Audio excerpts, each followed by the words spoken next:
নমস্কার, আমি বৈশাখী। শিল্প সাহিত্য বাই বৈশাখী চ্যানেলের সকল শ্রোতা বন্ধুদের স্বাগত জানাই।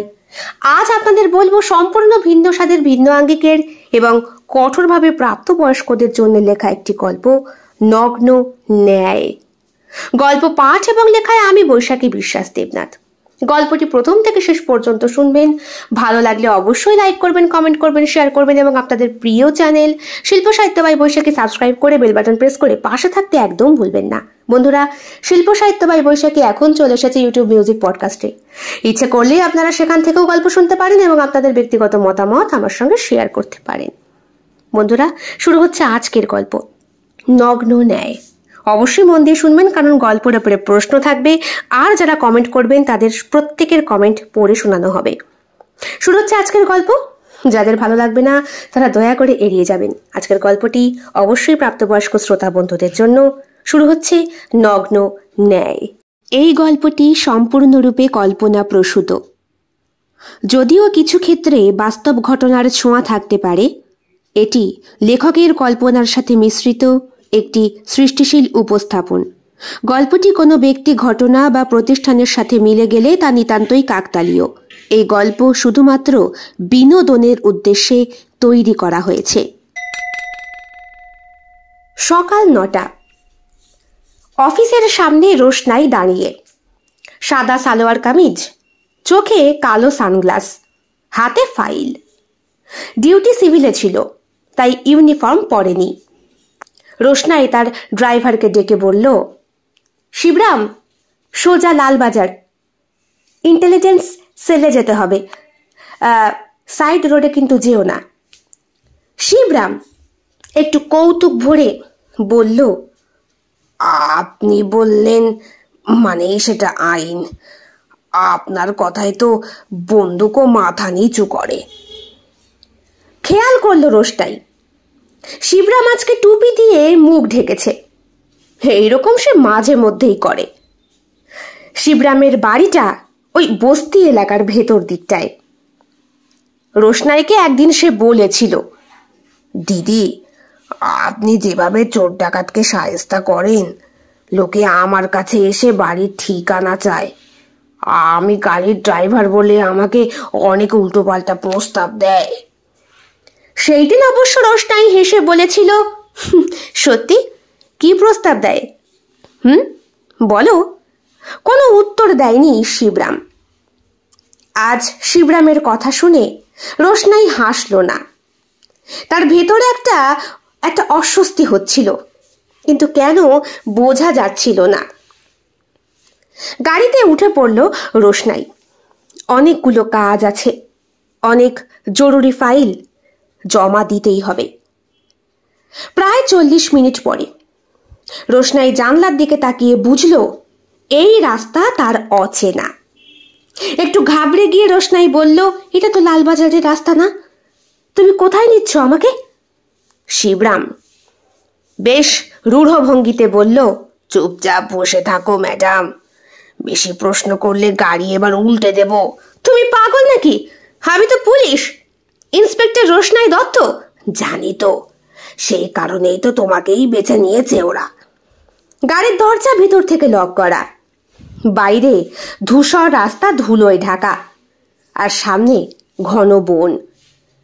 গাড়ি থেমে যায় এক নির্জন জায়গায়, দূরে বন জঙ্গল। রোশনাই পালানোর চেষ্টা করে, কিন্তু গাড়ির পেছন থেকে 2জন মুখ ঢাকা লোক টেনে বার করে তাকে। রোশনাই বুঝতে পারে পূর্ব পরিকল্পিত একটি কল্পনা। সে বলে, তোমরা জানো আমি কে? আমার জন্য এই গোটা থানা তোমাদের কিন্তু বাঁচতে দেবে না, তোমাদের ঘাড় টেনে নিয়ে যাবে। শিবরাম ঠান্ডা কণ্ঠে বলল, এই রাস্তায় আইন আসে না ম্যাডাম, আর তুমিই তো আইন ছিলে, তাই তোমাকে ভাঙতেই হবে। সবাই দেখে রাখুক আইন কতটা নগ্ন হতে পারে। সেই দিন এক বিভৎস অত্যাচারের রাত। যা বলা যায় না মুখে, তাও ঘটেছিল ওই বনভূমির একটি পুরনো কাঠের কুঁড়ে ঘর ভেতরে। সেখানে প্রায় 2 দিন ধরে ক্রমাগত মানসিক, শারীরিক, যৌন এবং শারীরিক নিপীড়ন চলতে থাকে। প্রথম দিনই রোশনাইয়ের হাত পা মুখ এমন শক্ত করে বাঁধা হয়েছিল যে সেটা সে খুলতে পারেনি। তার পোশাক এক টানে ছিঁড়ে ফেলা হয়, হাত পা বেঁধে ফেলা হয় গাছের গুঁড়িতে, শরীরের প্রত্যেকটা অংশে কামড়ের চিহ্ন ফেলা, ধারালো কিছু দিয়ে দেহের জায়গায় জায়গায় ক্ষত বিক্ষত করা হয়েছে বুকের নরম মাংসে। এ যে সেই ইন্সপেক্টর, সেই পরিচয়কে গুড়িয়ে দিতে চেয়েছিল তারা। প্রথম দিন রোশনাইয়ের চিৎকার করার মতো ক্ষমতা ছিল না। দ্বিতীয় দিন তার শরীরও কোনো সাড়া দিচ্ছিল না, কিন্তু মনের জেদ ছিল অটুট। শিবরাম তাকে ওই ছেলেদের হাতে দিয়ে পালিয়েছে দেখেছিল রোশনাই। সেই মুহূর্তে তার মুখটা বাঁধা। শিবরামকে ওরা এক গাদা টাকা দিয়েছিল। শিবরাম বারবার অনুশোচনায় দগ্ধ হয়ে বলেছিল, বেশি অত্যাচার করিস নে তোরা ম্যাডামকে, উনি আমাকে খাইয়েছে এতদিন। তোকে যা দেওয়া হয়েছে তো 7 পুরুষ বসে খাবে। টিকিট কেটে সোজা বোম্বাই চলে যাবি। এইখানে যেন তোর ঠিকুচি কুষ্টি না থাকে। এই শোন, তোর এই হ্যাংলা মেয়েটাকেও সঙ্গে নিয়ে যাস, আবার ল্যাবলা তো বলে দেবে সবাইকে নইলে। ওই মেয়েটার জ্বালাতেই শিবরাম চাকরি নিয়েছিল রোশনাইয়ের কাছে। টানা 7 দিন রোশনাইয়ের সঙ্গে দেখা করার জন্য ওর বাড়ির বাইরে দাঁড়িয়ে অপেক্ষা করেছে শিবরাম। দেখেছে রোশনাই কতটা ব্যস্ত, বিশেষ করে একটা কেসের ব্যাপারে। বাড়িতে ক্রমাগত লোকজন যাতায়াত করতেই থাকে রোশনাইয়ের। হঠাৎ শিবরামকে সেই দিন চোখে পড়েছিল। মাথায় টুপি দিয়ে মুখটা নিচু করে দাঁড়িয়েছিল শিবরাম। রোশনাই নিজে আগিয়ে গিয়ে বলেছিল, কিছু চাই? একটা চাকরি দেবেন দিদি। এরপরে শিবরামের মেয়ের কথা শুনে রোশনাইয়ের চোখের কোণায় জল চলে আসে। রোশনাইয়ের বাড়িতে 7টা বোন আছে। রোশনাই নিজে ছোট।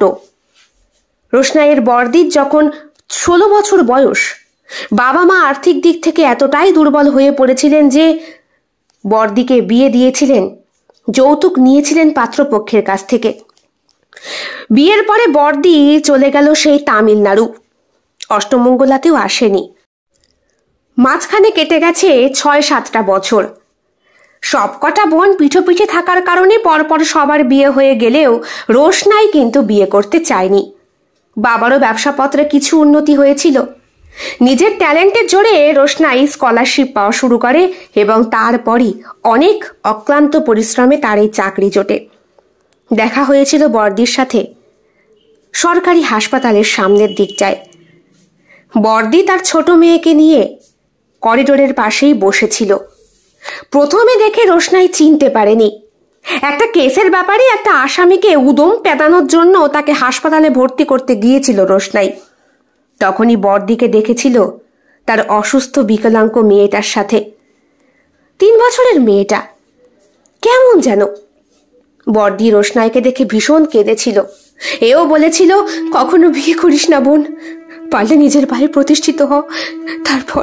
এরপরে খবর পেয়েছিল রোশনাই ওই বাচ্চাটা নাকি মারা গেছে। বড়দি তাও আসেনি বাপের বাড়িতে। খুব অভিমানী কিনা। শিবরামেরও ওই রকম অসুস্থ একটা মেয়েকে দেখে বড়দির বাচ্চাটার কথাই মানুষপটে ভেসে উঠেছিল রোশনাইয়ের। তাই শিবরামকে চাকরি দিয়েছিল। কিন্তু শিবরাম যে এইরকম করবে সেটা কিছুতেই ভাবতে পারেনি সে। টানা কটা দিন অত্যাচারের পর শেষ রাতে হঠাৎ করে তাদেরই মধ্যে একজন বলে, এবার লাশটা কোথায় ফেলবি? মালটা মরে গেছে। না গুরু, এখনো মরেনি, বেঁচে আছে। আরে বাঁচতে দাও, যাতে বোঝে এক ইন্সপেক্টরেরও এমন অবস্থা হতে পারে। তারা রোশনাইকে নগ্ন অবস্থায় ফেলে রেখে চলে যায় বনপথ ধরে। জোনাকির আলো তখনও তার শরীরে ফেলেছিল বেঁচে থাকার আশা, যেন ওরাই বলছিল, তুমি জেগে ওঠো। একটা বেসরকারি হাসপাতালের একটি নির্জন কেবিন। 35 দিন পর রোশনাইয়ের শরীরে এখনো ব্যান্ডেজ, চোখে মুখে ক্লান্তির রেখা। কনক এসে বসেছে, টেবিলে রেকর্ডারটা চালু। রোশনাই, আপনি কি মনে করেন আপনাকে কেন এইভাবে? কারণ আমি নীরব থাকিনি। আমি এমন কিছু দেখেছিলাম যা তারা গোপন রাখতে চেয়েছিল। আমার দোষ, আমি একজন মেয়ে হয়ে মুখ খুলেছি। আপনার শরীরে অনেক ক্ষত দেখতে পাচ্ছি, অনেকটা আপনার মুখেই বলা সেই কঠিন শব্দের মতোই। তবুও সেই রাতে ঠিক কি ঘটেছিল যদি একটু ডিটেলসে বলেন। সেই রাতে শুধু আমার শরীর নয়, আমার অস্তিত্ব ভেঙে দিতে চেয়েছিল ওরা। কেউ একজন বলেছিল, তোর ইউনিফর্ম আজ নেই, আজ তুই শুধু একটা মেয়ে। এই বলেই ওরা আমার ওপরে। কিন্তু রোশনাইয়ের চোখে এক ফোঁটা জল নেই। কনক নিজে অবাক হয়ে যায়। সেই মেয়ে শব্দটার মানে ওদের কাছে ছিল একটা ভোগের পাত্র। বুঝেছ কনক, আগে ওরা আমার গায়ে কামড় বসিয়ে মজা পেয়েছে, আমার গোপন অঙ্গে ধারালো কিছু দিয়ে বারবার আঘাত করেছে যেন আমাকে ভেতর থেকে শেষ করতে পারে। আপনি চিৎকার করেননি?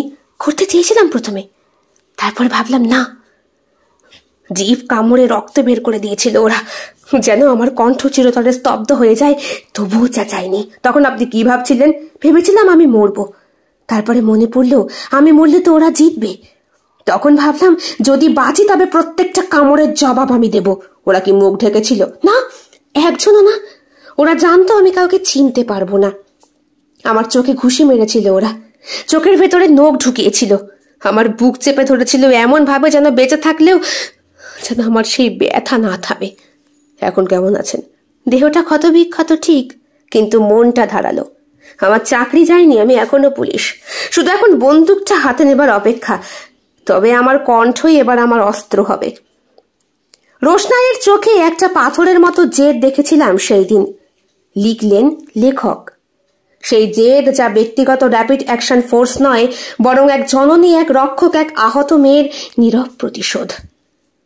আমি সেই দিনই বুঝতে পেরেছিলাম এই সবকিছুর মাথার খুব শিগগিরই একটা বিনাশ হতে চলেছে। তোমরা জানো যৌনতা একটা অপরাধ নয়, এটা মানুষের শরীরের, মননের এবং সমাজবোধের অংশ।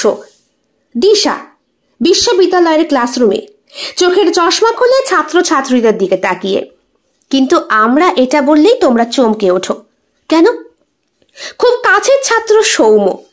কাছের বালা তার একটাই কারণ যে প্রথম দিন থেকেই দিশার পেছনে এসে লাগতে শুরু করেছে। ম্যাম, কারণ ছোট থেকেই শিখেছি এই নিয়ে কথা বলা লজ্জার। এমনকি মেয়েদের যদি খোলা গলায় বলা হয় আমরা তাহলে সেটা অন্য চোখেই দেখি। দিশা বলে, তবে কি তোমরা বলছো শিক্ষিত হয়েও যৌনতাকে ভলগারিটি হিসাবে দেখো? মৌমিতা নিচু গলায় বলল, আমি তো প্রজেক্টে নারীর যৌন স্বাধীনতা নিয়ে লিখেছিলাম। পরদিন থেকেই ছেলেরা আমার ফটো দিয়ে মিম বানালো, কুকুর বলল, চরিত্রহীন বলল। দিশা ঠিক কঠিন গলায় বলল, এইটাই তো সমস্যা। যখন একজন নারী নিজের শরীর ও চাহিদা নিয়ে কথা বলে, তখন তোমরা তার পোশাক, তার ভাষা, তার মুখ সব কিছুকে একসাথে আক্রমণ করো। হঠাৎ রুদ্র ক্লাসরুমে প্রবেশ করে অনেকটা ওই সাংবাদিকতার মতোই বক্তৃতা দিয়ে বলল, তবে আপনি বলতে চান যেসব মেয়েরা ওই সোশ্যাল মিডিয়ায় শরীর দেখে রিল বানায় তারা সমাজ বদলাচ্ছে? না, আমি তো বলতে চাই না। তাদের শরীর দেখানোর স্বাধীনতা যেমন আছে, তেমনি তোমার রুচি দেখানোর স্বাধীনতা আছে। অবশ্য রুচির স্বাধীনতা তোমার উপর ডিপেন্ড করছে। Vulgarity is in the eye of the beholder, not in the body. বিশ্ববিদ্যালয়ের করিডোরে পরের দিন দিশা ম্যাডামের বিরুদ্ধে পোস্টার টাঙানো হয়েছে। তাতে লেখা, যৌনতা শেখানো শিক্ষক চাই না, শিক্ষায় শালীনতা ফিরিয়ে আনা হোক। ছাত্রছাত্রীরা জটলা করে দাঁড়িয়ে, এই শিক্ষিকা আমাদের ছেলে মেয়েদের চরিত্র নষ্ট করছে। আপনি দেখেছেন ওনার ক্লাসে উনি কি শেখায়? 2 নম্বর ছাত্রী বলল, ওনার ক্লাসে গিয়ে মনে হয় যেন কোনো গ্রুপে ঢুকে পড়েছি, শুধু যৌনতা, যৌনতা আর যৌনতা। হঠাৎ মৌমিতা এসে একটু চুপ করে দাঁড়ায় ওখানে, শোনে, তারপরে বলে, আপনারা জানেন যৌনতা মানে শুধু যৌনক্রিয়া নয়, এটা মানসিক সুস্থতা, নিরাপত্তা, নিজের শরীর জানার অধিকার। এটা তো মেডিকেল স্টাডির অংশ। তাহলে ওটা নিয়ে কথা বললে চরিত্রহীন হওয়া যায় কিভাবে? কেউ কথা বলতে পারে না। ঠিক তখনই পেছন থেকে রুদ্র এগিয়ে আসে। মেয়েটা সাহসী, সন্দেহ নেই, কিন্তু প্রশ্ন হলো আমরা এই রকম সাহস দেখাতে চাই সমাজে, কারণ একটি মেয়ে অন্তর্বাস শব্দটা উচ্চারণ করলেই আমরা কি তাকে আদর্শ ধরব? মৌমিতা বলে, তাহলে পুরুষরা বললে ঠিক আর মেয়েরা বললে ভ্রষ্ট, এ কেমন বিচার? যৌনতা যদি এতই পাপ হয় তবে আমাদের জন্ম কিভাবে হলো? দিশা পিছন থেকে এসে মৌমিতার কাঁধে হাত রাখে, বলে, আমার ক্লাসে মৌমিতার মতো ছাত্রীরাই সমাজ বদলাবে। আপনি সাংবাদিক, সত্যের খোঁজ না নিয়ে আপনি শব্দ নিয়ে খেলেন কেন রুদ্রবাবু? আমি সমাজের ভাষা বুঝি ম্যাডাম, আপনার ক্লাসের বইয়ের ভাষা না। আমরা তো চলি নীতির ওপর। নীতির মুখোশ পরে যখন শিশুর ধর্ষণ হয় তখন সেই নীতির আওয়াজ কোথায় থাকে? মুখোশ খুলুন, সমাজ দেখুন। আপনি নিজেও জানেন যৌনতাকে ভুল বলে চালানোই আসল পাপ। রুদ্র স্তব্ধ হয়ে যায়, চোখে এক অদ্ভুত দ্বন্দ্ব। তার গোপন পরিচয় দিশা কি করে জানলো সেটাও তার কাছে একটা রহস্যের প্রশ্ন। সন্ধ্যায় রুদ্র নিজের অফিসে বসে ভিডিও এডিট করছে। হঠাৎ দিশার সংলাপগুলো বারবার কানে বাজে তার। তখনই সে আরো একটি নতুন ভিডিও বানাতে শুরু করে। আজ আমি নতুন কিছু দেখাবো। সমাজ যাকে অশ্লীল বলে তার আসলে কি উদ্দেশ্য ছিল সেটাই জানবে মানুষ। রুদ্রর ছোট ফ্ল্যাট, রাতে লাইট অফ, শুধু ল্যাপটপ স্ক্রিন জ্বলছে। রুদ্র একা বসে পুরনো কিছু ভিডিও ক্লিপ দেখছে। কোনো স্কুলের প্রজেক্ট, ব্যাকগ্রাউন্ডে ছোট একটা ছেলেকে দেখা যাচ্ছে। পিছন থেকে শোনা যায় একটা শিশু কণ্ঠ, স্যার ও আমাকে বলেছিল খেলতে এসে জামা খুলে ফেলতে, আমি না করলে মা বাবাকে বলবে, ভয় দেখাবে। রুদ্র হঠাৎ ভিডিওটা পজ করে দেয়, চেয়ার থেকে উঠে জানলার দিকে এগোয়। বাইরে শহরে আলো, গাড়ির হর্ন, দূর থেকে কে যেন গান গাইছে। রুদ্র চোখ বন্ধ করে ফিসফিস করে, আমি তো কিছুই করিনি, আমি তো তখন শুধু বাঁচতে চেয়েছিলাম। কেন বারবার আমার মধ্যে সেই স্মৃতি ফিরে আসে কেন? তখন রুদ্র ক্লাস 5-এর ছাত্র, স্কুল লাইব্রেরির এক কোণে বসে। স্যার তার খুব কাছে এসে ফিসফিস করে তাকে বলে, তুই স্পেশাল রুদ্র, এসব কারোর সাথে বলবি না, না হলে তোকে কেউ ভালোবাসবে না। ছোট্ট রুদ্র ভয় পেয়ে মাথা নাড়ে। বর্তমানে রুদ্র জানলার পাশ থেকে সরে আসে, মুঠো ফোনে দিশার ভিডিও রিপ্লে করে দেখে। দিশা বলছে যৌন শিক্ষা মানে শুধু শরীর জানা নয়, মানে না বলার অধিকারটাও শেখা। রুদ্র নিজে গলা চেপে ধরে, যেন কাঁদনাটা আটকাতে পারছে না। তবু চোখ থেকে তার জল গড়িয়ে পড়ে। না, আমি ওইটা ভুলে যেতে চেয়েছিলাম, আমি তো শুধু ভুলে থাকতে চেয়েছিলাম। কিন্তু আজ এই মেয়েটা দিশা ম্যাডাম যেন আমার নিজের মুখের আয়না নিজের সামনেই ধরেছে। বিশ্ববিদ্যালয়ের ক্লাসরুমে পরদিন সকাল। দিশা ক্লাস নিচ্ছে, মৌমিতা একদম সামনে বসা। দিশা বলে, আজ আমরা কনসেন্ট নিয়ে কথা বলবো। অনেকেই ভাবে শুধু প্রেমিক প্রেমিকার ব্যাপার, না, কনসেন্ট মানে ছোটবেলার কারো ছোঁয়ার অস্বস্তি হলে সেটা বলা, নিজের শরীরের অধিকার বোঝা। দরজার পাশে দাঁড়িয়ে রুদ্র সব শুনছে। হঠাৎ সে হাত তুলে ক্লাসরুমে ঢোকে। আজ আমি কিছু বলতে চাই, একজন সাংবাদিক হয়ে না, মানুষ হিসাবে।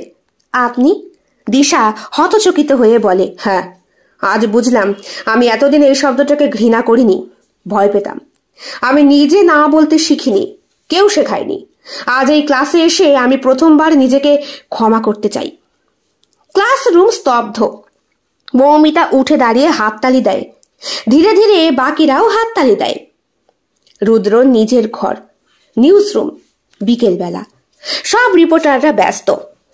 নিউজ বোর্ডে বড় করে লেখা, হ্যাশট্যাগ আমার শরীর আমার অধিকার।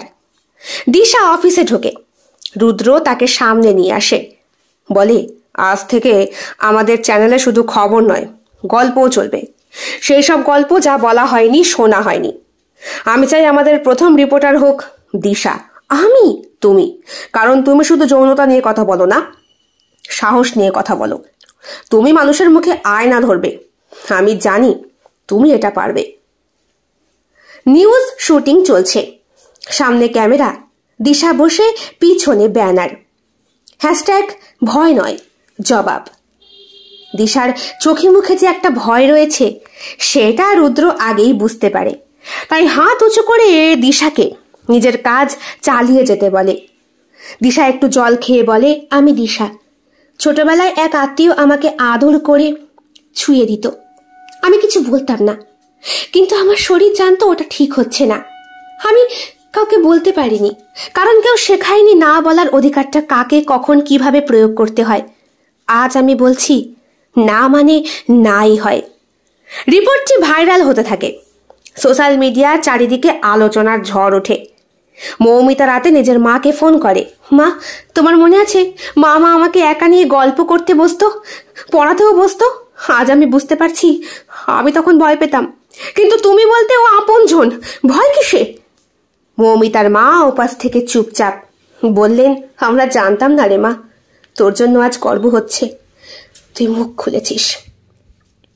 এক পুলিশ অফিসার রুদ্রকে কল করেছেন, নাম ইন্সপেক্টর রোশনাই। রুদ্র, দিশার এই রিপোর্ট দেখে অনেক মেয়েরা আমাদের কাছে এসে কথা বলতে শুরু করেছে। এমন কিছু নাম উঠে এসেছে যাদের আমরা কখনো তাদের সন্দেহ করিনি। আমরা চাই তুমি এই ক্যাম্পেইন চালিয়ে যাও, আইন একা পারবে না রুদ্র। রুদ্র বুক ফুলিয়ে রোশনাইকে জানায়, আমরা থাকবো পাশে, আইন নয় সমাজ বদলানোর সময় এসেছে, ভয় নয়, এবার সময় জবাবের। তুমি জানো, মানুষ যৌনতা বলতে শুধু শরীর বোঝে, সম্মান বোঝে না। আমি চাই ওদের চোখে অশ্লীল না, আলো হই, বলে দিশা। রাত্রে দিশা এবং রুদ্র একসাথেই ছাদে দাঁড়িয়ে। রাতের আকাশ, দূরে কোথাও একটা বিয়ের সানাই বাজছে। দিশার কথা শুনে রুদ্র হেসে ফেলে, তুমি শুরু করেছ, এবার আর কেউ থামাতে পারবে না, তোমাকে আর আমাকে। বাই দ্য ওয়ে, একটা কথা বলো, আমি যে কলেজ স্টুডেন্ট নই তুমি কি করে বুঝলে? বয়স দেখে মশাই। ওই রকম গভীর আড়ালে একটা মার্কা মারা হাসি লুকিয়ে রেখে আপনি কি মনে করেছিলেন আপনার সম্পর্কে খোঁজ খবর আমি নেব না? সোশ্যাল মিডিয়ায় এখন সবকিছুই পাওয়া সম্ভব। তাছাড়া এই বয়সে এসে আবার কলেজ কেন? ওই আর কি, নতুন নতুন কিছু নিজের হাতের কাছে গুছিয়ে নেওয়া। কদিন ধরে ডেডলাইন চলছে, তাই স্যারই আমাকে প্রপোজালটা দিল, কলেজে ঢোকো, ক্যান্টিনে ক্যাম্পাসে অনেক এমন কিছু পাবে যেগুলো আমাদের নিউজ চ্যানেলকে খুব শিগগিরই ভাইরাল করবে। বাহ, দারুণ তো, হাসলো সেই দিন দিশা। আকাশে যেন আতশবাজি ফুটছে। হ্যাশট্যাগ আমার কথা আমার স্বরে হ্যাশট্যাগ ভেসে ওঠে। রুদ্রর ফ্ল্যাট, রাত 11টা। দিশা আর রুদ্র একসঙ্গে বসে স্ক্রিপ্ট লিখছে। হঠাৎ দরজার নিচে একটা খাম এসে গলে পড়ে। কে এলো এত রাতে? জিজ্ঞেস করে রুদ্র। দিশা খামটা হাতে তুলে নেয়। খাম খুলে রুদ্রকে পড়ে শোনায়, তোমরা যা করছো সেটা বন্ধ করো, না হলে দেহ নয় মুখ থাকবে না দেখার মতো। কিছু মুখ চুপ থাকলেই ভালো দেখায়, বুঝেছো তো দিশা? দিশা ঠান্ডা গলায় বলে, ওরা ভয় পেতে শুরু করেছে রুদ্র, মানে আমরা ঠিক পথে এগোচ্ছি। হ্যাঁ, কিন্তু সাবধানে থাকতে হবে, সামনে কিন্তু একটা বড় খেলা চলছে। টিভি স্টুডিওতে সেই দিন লাইভ চলছিল। রিপোর্টার বসে আছেন। আজ দিশা সেনের বিরুদ্ধে মানহানির মামলা করেছেন প্রভাবশালী শিল্পপতি বিকাশ মজুমদার। তার বক্তব্য, এই রিপোর্টার সমাজে ঘৃণা ছড়াচ্ছে। দিশার মুখ শক্ত হয়ে ওঠে। স্টুডিওর পর্দায় ভেসে ওঠে বিকাশের হাসি মুখ। এক চায়ের দোকানে 3 জন মধ্যবয়স্ক পুরুষ আলোচনা করছেন। দেখেছো মেয়েটা কি সব বলে? এইসব মেয়েরা সংসার না করে সব পাগলামি শুরু করে, ঠিকঠাক বিয়ে হলে এই বয়সে বোধহয় 4-5টা বাচ্চা হয়ে যেত। দ্বিতীয় লোকটি বললেন, তবে একটা কথা বলি, যদি সত্যি হয় তাহলে ভয়ানক ব্যাপার। আমি নিজেই আমার মেয়েকে এইসব শেখাই না, এখন ভাবছি ভুল করলাম কি। তৃতীয় লোকটি চুপচাপ বললেন, আমার বোন আজও চুপ, ও যে কেন দিশার মতো হতে পারল না। সেই যে মাধ্যমিক পরীক্ষায় হাইস্ট রেজাল্ট করে স্যারের বাড়ি মিষ্টির প্যাকেট দিতে গিয়েছিল, তারপর থেকেই। দিশার বাড়িতে দিশার মায়ের কিন্তু মুখে চিন্তার ছাপ। মেয়ে মানুষ হয়ে এসব কি হাইলাইট হতে শুরু করেছে? কি করছে পাগলামি? তুই জানিস না কত বড় লোকের সঙ্গে তোর লড়াই? মানহানির মামলা মানে শুধু কোর্টে যাওয়া নয়, মানে সমাজেও হেনস্থা হওয়া। মা, ওরা যদি বড় হয়ে অন্যায় করে আমি ছোট হয়েও থামবো না। আমি তোমার মেয়ে তো না, কণ্ঠ হারিয়ে বসে থাকতে পারবো না। রুদ্রর অফিসে ইন্সপেক্টর রোশনাই এসেছে। দিশার রিপোর্টে যেই মেয়েটাকে অভিযোগ করেছে সে এখন নিখোঁজ। তার নাম প্রিয়াঙ্কা। আমার সন্দেহ হচ্ছে যে বিকাশ মজুমদারের লোকজন জড়িত। রুদ্র বলে, তাহলে আমরা চুপচাপ থাকবো কেন? আমরা ভিডিওটা আবার প্রকাশ করব। প্রিয়াঙ্কার মুখ না দেখিয়ে, কিন্তু ওর কণ্ঠে, মানুষ ওর কণ্ঠে বাস্তবটা শুনুক। এইটা একটা ভালো আইডিয়া। শেষ পর্যন্ত প্রিয়াঙ্কার ওই রেকর্ডটাই এসেছিল আমার কাছে। প্রিয়াঙ্কার কণ্ঠ ভেসে ওঠে টেলিভিশনে, প্রিয়াঙ্কার রেকর্ডেড ভয়েস। এইটাই হাইলাইট করা হয় প্রত্যেকটা নিউজ চ্যানেলে। প্রিয়াঙ্কা এক কলেজ পড়ুয়া। আমি শুধু চাকরি চেয়েছিলাম, শরীর নয়। যখন না বললাম আমার কাজ চলে গেল, আর আজ যখন বলছি তখন আমার জীবনটাই হারাচ্ছি। কিন্তু ভয় পাবো না, দিশাদি আমার পাশে আছে। এরপরই মেয়েটি নিখোঁজ হয়ে যায়। কলেজ স্টুডেন্ট ছিল সে, তবে পাশাপাশি সে চাকরি করত। নার্সিং ট্রেনিং নিয়েছিল, তাই বেসরকারি হাসপাতালে নার্স ছিল। তত্ত্বাবধানে থাকাকালীনই সে গ্র্যাজুয়েশন কমপ্লিট করছিল। কিন্তু হঠাৎ করে মেয়েটি উধাও হয়ে যায়। আর কোনো খোঁজ খবর পাওয়া যায় না। পুলিশের কাছে রিপোর্ট ফাইল করা 7 দিনের মাথায় দিশার কাছে এই অডিও রেকর্ডারটা আসে। দিশা আদালতের সিঁড়িতে চুপচাপ রুদ্রর পাশে। রুদ্র বলে, তুমি জানো তো, আজ ওরা চেষ্টা করবে তোমাকে ভাঙার। প্রশ্ন করবে তোমার চরিত্র, পোশাক আর তোমার অতীত নিয়ে। তারা আমার শরীর নিয়ে প্রশ্ন করবে, আমি জবাব দেব, মাথা তুলে, কণ্ঠে আগুন নিয়ে। কারণ এটা আমার লড়াই না, আমাদের সময়ের লড়াই। আর সময় বদলাতে সময় লাগে না, সাহস লাগে। পর্দা কালো হয়ে আসে। শব্দে ভেসে ওঠে হ্যাশট্যাগ আমার কণ্ঠ থামানো যাবে না। আদালতের ভেতর, বাইরে সাংবাদিক ও সাধারণ মানুষের ভিড়। দিশা কড়া চোখে এজলাসের দিকে এগিয়ে যাচ্ছে। পাশে রুদ্র। আজ দিশার বিরুদ্ধে মানহানি মামলার শুনানি। জজ বললেন, আজ শুনানি হবে সাংবাদিক দিশার বিরুদ্ধে মানহানি মামলার। বাদী বিকাশ মজুমদার। বিকাশের উকিল উঠে দাঁড়ান, বললেন, মাননীয় বিচারক, আমার মক্কেল একজন সম্মানিত শিল্পপতি। এই নারী মিথ্যে অভিযোগ তুলে ওনার ব্যক্তিত্বে কালিমা লেপন করছে। তার রিপোর্টিং শুধু ভিত্তিহীন হয়, একটা উদ্দেশ্য প্রণোদিত। দিশার উকিল দেবল মুখার্জি শান্তভাবে উঠে দাঁড়ালেন, মাননীয় বিচারক, দিশা সেন যা প্রচার করেছেন তা শুধু শব্দ নয়, ব্যথায়। আমরা এই কণ্ঠ প্রমাণ হিসাবে পেশ করব যে কণ্ঠ আজ নিখোঁজ। আমরা জানি সে বেঁচে আছে এবং বিশ্বাস করি সত্য একদিন ফিরে আসবে। আদালতের বাইরের চিত্র। ইন্সপেক্টর রোশনাই প্রিয়াঙ্কার খোঁজে অভিযান চালাচ্ছেন। ফ্ল্যাশব্যাকের মতো কয়েকটি দৃশ্য। প্রিয়াঙ্কাকে কালো গাড়িতে তুলে নিয়ে যাওয়া হচ্ছে। তার মুখে কাপড়, চোখে ভয়। রোশনাই হঠাৎই একটা সিসিটিভি ফুটেজে এসে থামে। এই যে, এখানেই দেখা যাচ্ছে মেয়েটিকে তুলে নিয়ে যাচ্ছে, গাড়ির নাম্বার। এবার ওরা মুখোশ খুলবেই। জজ সাহেব এদিকে বলছেন, আপনারা কি সাক্ষ্য পেশ করতে চান দেওয়ালবাবু? দেওয়ালবাবু বললেন, আমরা চাই আদালতে একটা ভয়েস রেকর্ড প্লে করা হোক। ভয়েস রেকর্ড চালানো হয়। প্রিয়াঙ্কার কণ্ঠ, আমি সত্য বলেছিলাম, কিন্তু যখন বললাম সবাই আমার দিকে তাকালো, কেউ পাশে দাঁড়ালো না, দিশাদি দাঁড়ালো।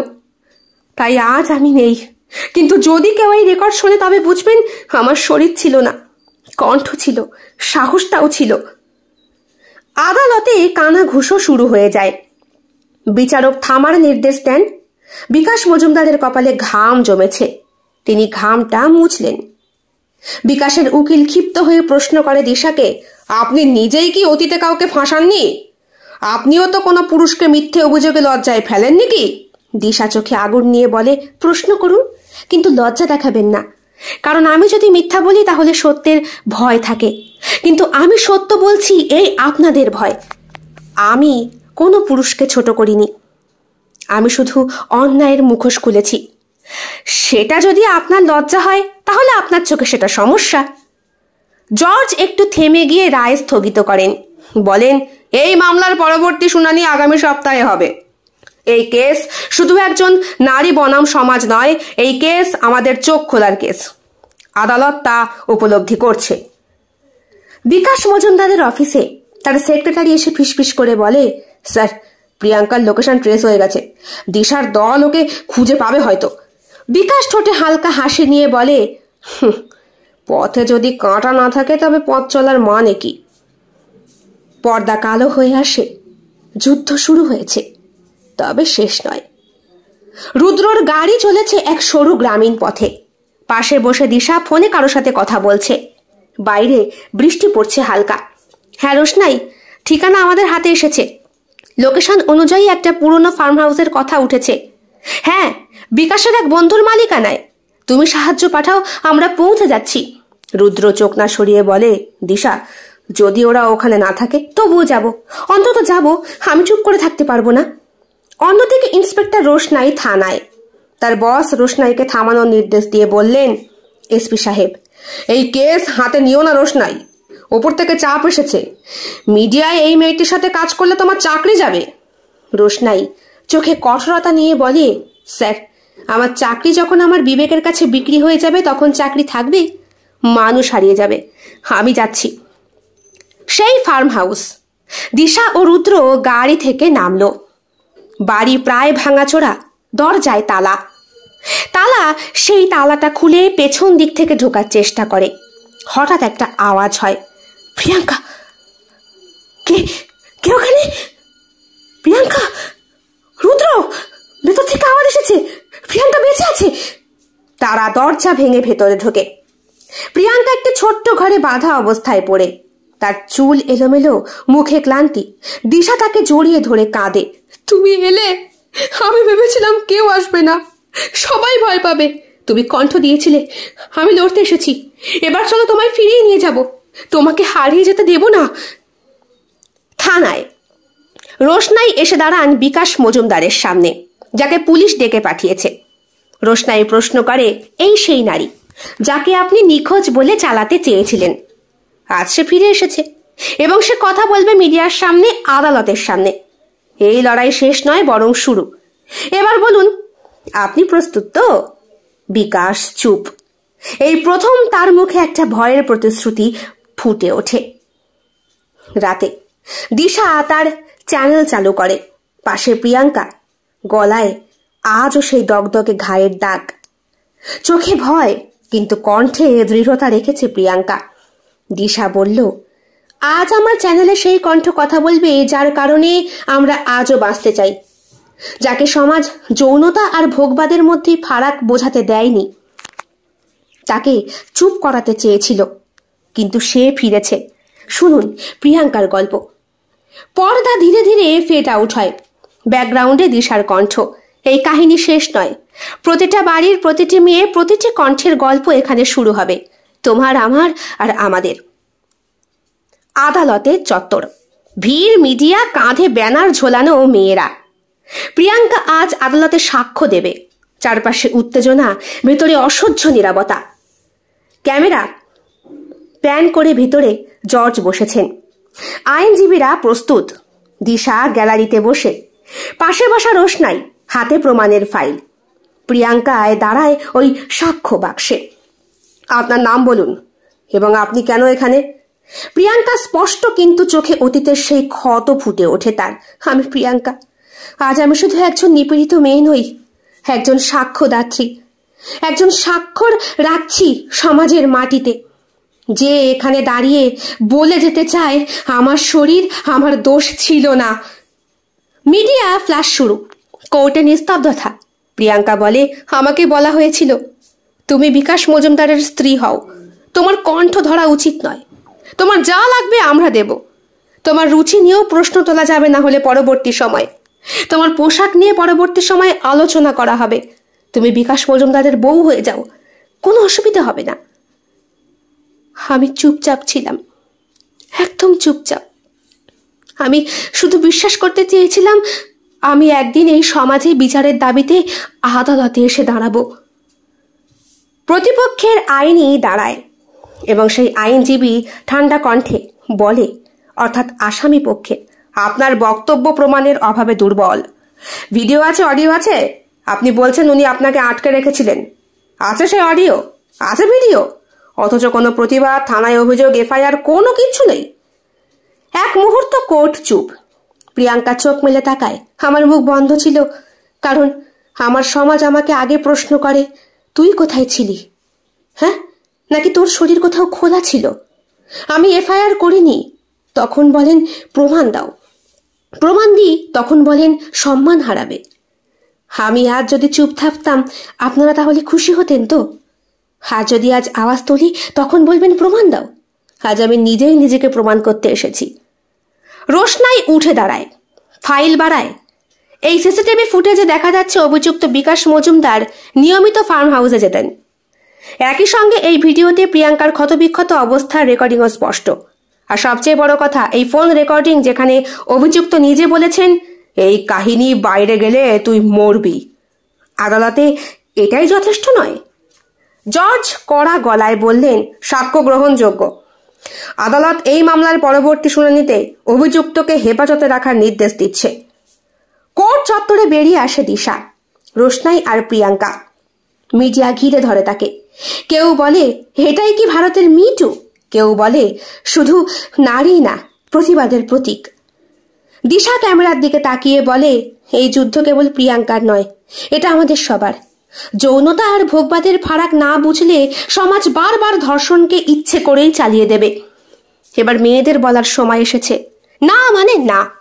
প্রেম মানে অধিকার নয়, বিয়ে মানে সম্পত্তি নয়, আমার শরীর আমার সত্তা। কণ্ঠ যখন জাগে তখন বিপ্লব ঘটে। রাতে রোশনাই আর দিশা ছাদে বসে আছে, চুপচাপ চা খাচ্ছে। রোশনাই বলল, আজ একটা দিন ইতিহাসে লেখা পড়বে। কেউ একজন গলা তুলে বলেছিল, এতদিন জানলাগুলো বন্ধ ছিল রোশনাই, আজ একটা জানলায় আলো এলো, রঙিন আলো। আবার আমরা সেই রং নিয়ে বাঁচব, যতক্ষণ না পুরো ঘর আলোকিত হয়। কলেজের কর্মচারী কোয়ার্টার, রাতে আলো আঁধারির মধ্যে বৃষ্টির শব্দ। ঘরের ভেতরে আলো জ্বলছে। চিপচিপে গড়নের এক নারী, প্রফেসর শ্রাবণী চক্রবর্তী, হাতে একটা কপি নিয়ে চুপ করে বসে আছেন। কপির পাতায় লেখা নারীর শরীর নয়, তার সাহসই আসল আলো। হঠাৎ দরজায় ধাক্কা। এত রাতে? কে এত রাতে? দরজা খুলতেই দুইজন মদ্যপ যুবক, স্থানীয় রাজনৈতিক দলের ল্যাম্পপোস্টে বলা যায় যাদের, জোর করে ঢুকে পড়ে। প্রথমজন বললেন, মেম সাহেব, এবার নাকি মিটিংয়ে গিয়েছিলেন মেয়েদের স্বাধীনতা শেখাতে? এই পাড়ায় আমাদের না জিজ্ঞেস করে কেউ কথা বলে? দ্বিতীয়জন হেসে এগিয়ে এসে গায়ে হাত দেয় শ্রাবণীর। তোমার তো শরীরে শিক্ষা আছে দিদিমণি, একটু শেখাও না আমাদের। শ্রাবণী তাদের হাত এক ঝটকা দিয়ে সরিয়ে দেয়, কিন্তু একজন হঠাৎ পিছন থেকে তাকে চেপে ধরে। ওর মুখের ওপরে থুতু ফেলে বলে, এটাই নাকি রঙিন জানালা? তোর জানলা আজই ভাঙবো। পরের দিন সকালে দিশা খবর পায়, সঙ্গে রোশনাইও ছুটে আসে। শ্রাবণীর মুখে লেগে থাকা কালো রক্ত শুকিয়ে গেছে, চুল এলোমেলো, কিন্তু চোখ নির্ভীক এবং জ্বলন্ত। আপনি কিছু বললেন না কেন? আমরা তো ছিলাম, একটা ফোন করলেই। আমি শিক্ষক, সমাজের আয়না। আমি যদি ভেঙে যাই তাহলে মেয়েগুলো কি শিখবে?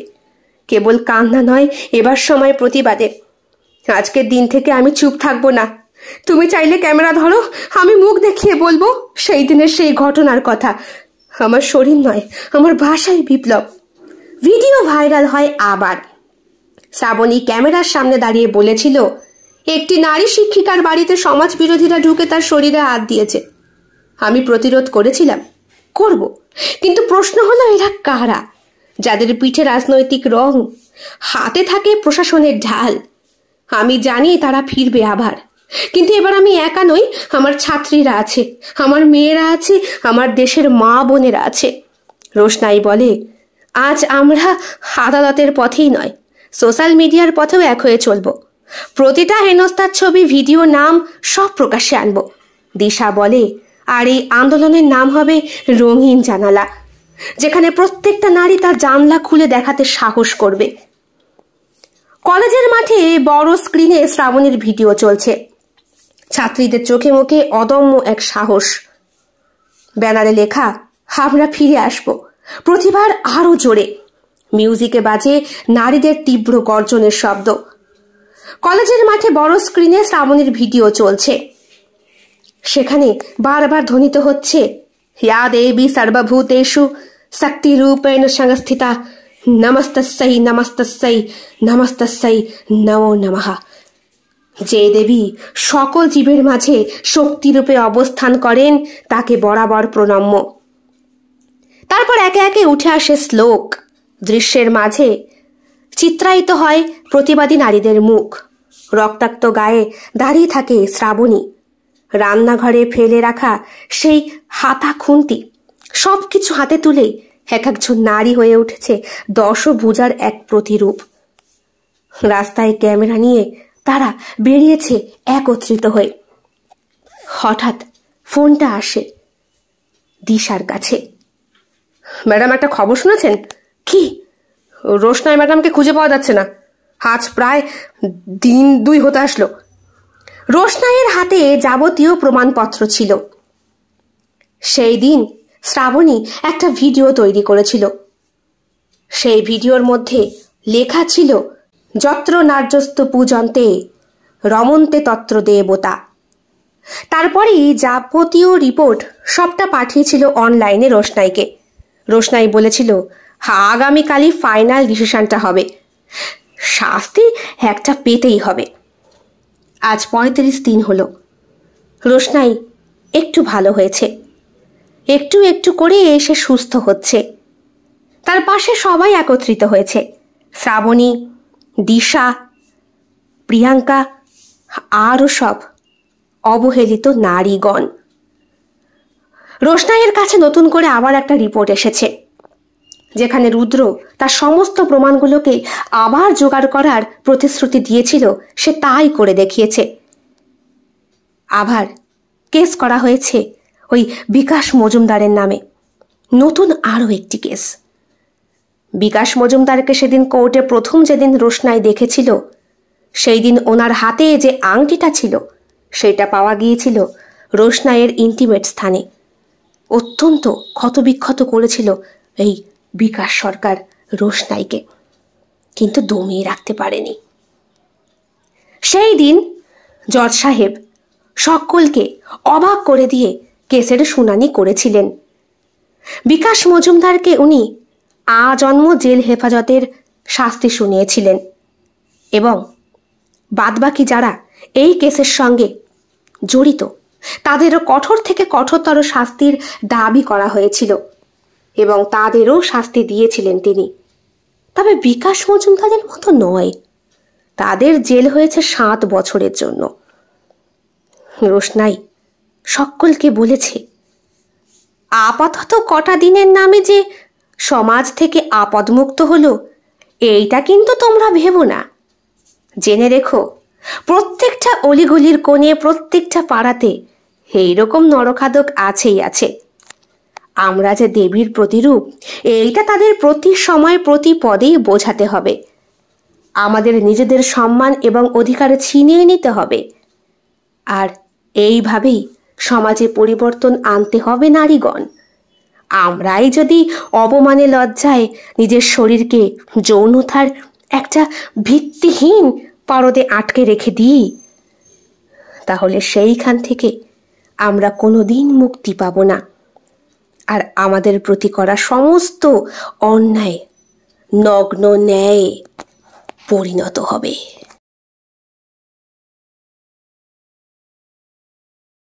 কেমন লেগেছে আজকের গল্প?